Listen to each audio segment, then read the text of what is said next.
Nous allons traiter de la première partie de l'exercice 4. Alors, on démarre de données CRM récupérées via un CRM d'une entreprise que j'ai appelé Grand Marché. On a un certain nombre d'informations. Et donc, nous, ce qu'on souhaite, c'est déterminer à travers un graphique évocateur quelque chose qui me parle du nombre de clients par mois de la dernière interaction. Alors, on a une colonne, Last Interaction, qui donne la dernière interaction des clients, c'est-à-dire la date de leur dernier achat, mais ce sont des dates classiques qu'on a pris soin de convertir au format date, parce qu'au départ, c'était du type object, et donc il fallait, pour pouvoir manipuler cette colonne comme des dates, il fallait absolument la convertir au format date. Donc, on utilise ce code ici. Et maintenant, ce qu'on souhaite faire, c'est étudier le nombre de clients par mois de la dernière interaction. Et voici l'affichage qu'on souhaite. Donc ça, c'est le nombre de clients dont la dernière interaction est le mois de janvier 2024, et il y en avait 14, etc.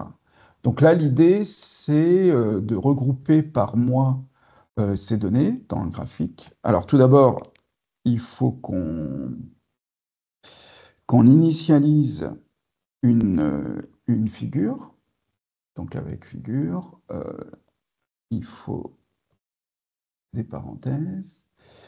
Et c'est dès la récupération de données que je vais travailler pour regrouper les données par mois.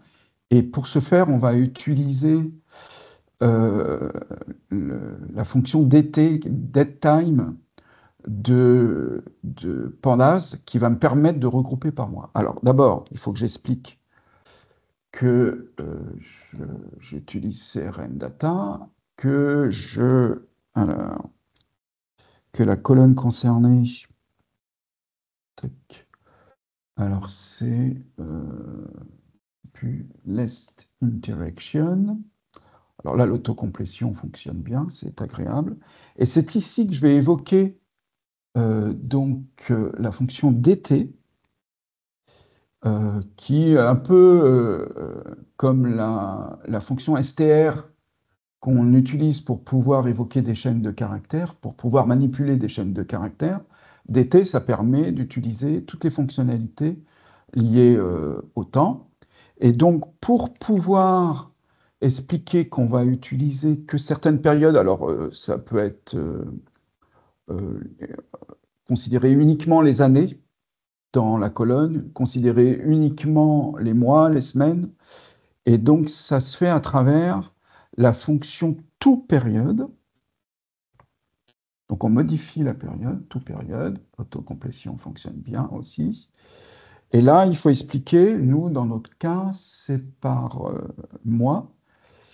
Vous mettez entre apostrophes, et moi, ça commence par M, mais c'est surtout le mot anglais, months, qui commence par M, donc on met un M. Ça permet de récupérer que les mois des dates.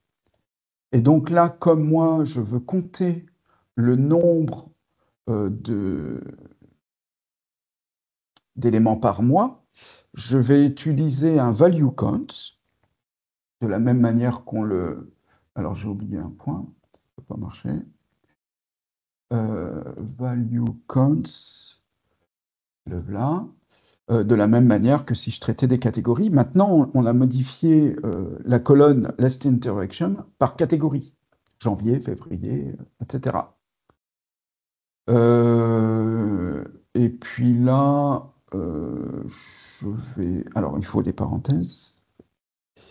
Et je vais ne pas oublier de ranger les mois dans l'ordre. Donc, je fais un sort index. Et donc, sort index, Et puis là, bah, on fait le plot. Je n'oublie pas les parenthèses.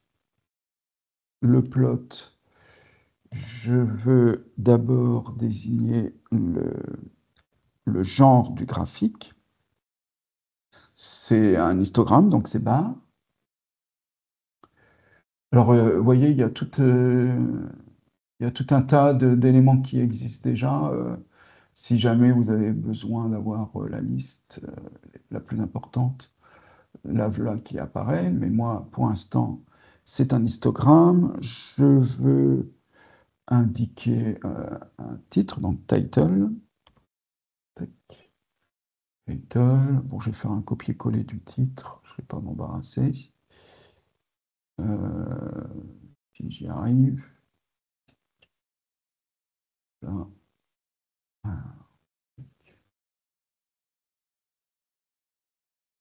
Et là, les paramètres. Ah, bah, flûte.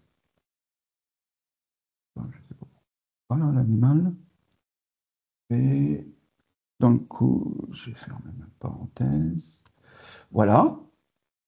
Donc là, ça va marcher. J'ai juste besoin d'un label. Alors, je vais mettre ça. Je vais le copier aussi.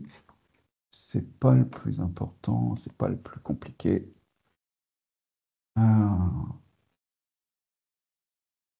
Tac. Voilà, les labels pour avoir les intitulés des axes. Et les petits traits là, c'est des ticks en anglais. Et comment ça se paramètre? Ça se fait comme ça, donc PLT. Alors, il faut expliquer si je gradue sur l'axe des abscisses ou sur l'axe des ordées. Donc, je fais XTix. Et c'est pas super pratique. Là, vous voyez, si je les mets en vertical, c'est pas top. J'ai du mal à lire. Si je les mets en horizontal, ils vont se chevaucher. Donc, en fait, alors, je suis où? Je vais utiliser le paramétrage, le paramètre rotation. Rotation. Il ne le reconnaît pas là cette fois-ci, c'est dommage.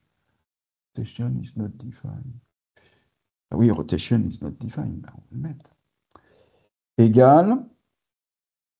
Et on va mettre 45 degrés par exemple. On choisit absolument ce qu'on veut. Là, ça va pas. J'ai toujours des soucis avec mes parenthèses, moi. Ah oui, il ne reconnaissait pas à cause de je ne sais pas trop quoi. Voilà. Et donc là, maintenant, je peux. Alors, si j'arrête là, bah, je vais le faire. Il ne se passe pas grand-chose, si quand même. Alors, ça nous montre des éléments qui sont pas tout à fait ce que je veux. Je veux que le graphique. Et donc, j'ai volontairement oublié le PLT show. Alors, il y a quand même le graphique hein, qui se met même sans le PLT show. Ça dépend du paramétrage initial. Mais là, si je fais ça, alors il y a un truc qui ne va pas. C'est ça. Je vais pas mis point. Hop, pas bien grave tout ça. Et là, si vous faites ça, ben, il n'y a plus que le graphique. Et comme c'est ce que je souhaite, que je ne veux pas être embarrassé par d'autres éléments, le voilà, on a bien les XTix à 45 degrés, on a bien les labels et on a bien les bons résultats.